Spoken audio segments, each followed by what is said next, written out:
accolades outside, a crush of customers inside. Jumbo on everything with bacon. At Bagel Source in Cambridge, they're doing something right. It's basically perfect. I don't know. Mary Ting Hyatt opened her artisan bagel bakery in 2014. The culinary school grad was unimpressed with the offerings in her neighborhood. I just noticed that there weren't any independent bagel shops that I was really excited about going to. For years, I was experimenting at home. Perfecting her process, she says the ingredients in all bagels are pretty much the same. The difference in ours is all about method and time. We let our dough ferment for a long period of time. We don't mix it really strong and then shape it right away and then put it in the fridge, which a lot of places do. The boiling and baking here is precise, creating just enough chew with a complimentary crunch. We're just going for a thin, crackly crust. Bins are piled high with standards, but also standouts. Our pretzel bagel is really fun. Then we have our black olive bagel, and that pairs really well with our honey rosemary cream cheese. Chef, 1 egg, bacon plain. The go-to order is the classic jumbo.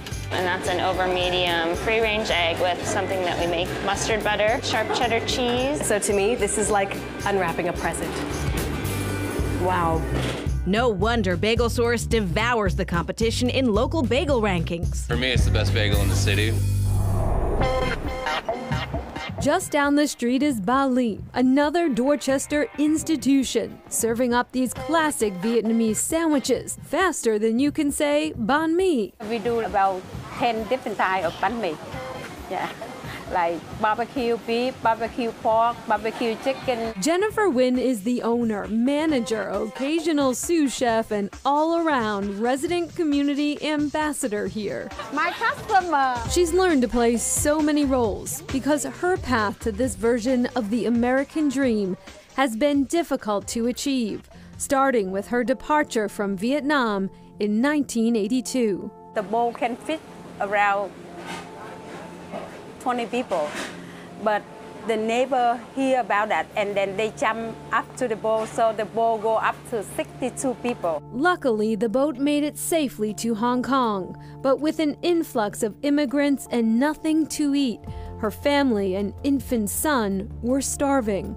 We are very lucky. We met fishermen every day. They give 1 bowl of the soup for survive. Thanks God, all my family survive.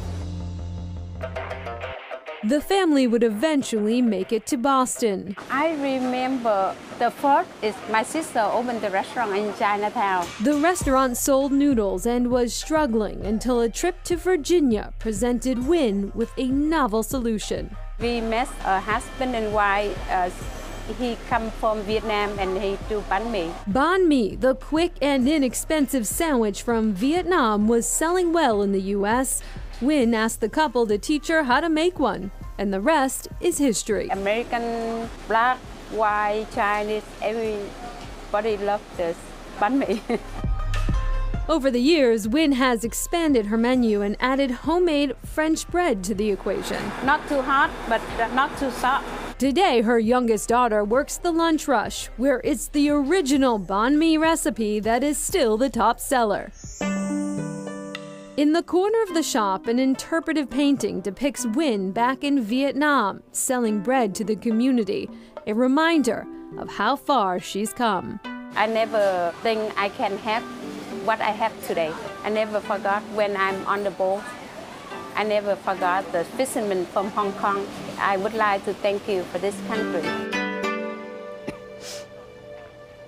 And the French bread on the banh mi sandwich gets a lot of love from the New York Times as well. And the classic banh mi sandwich is inexpensive as well. It's under $10.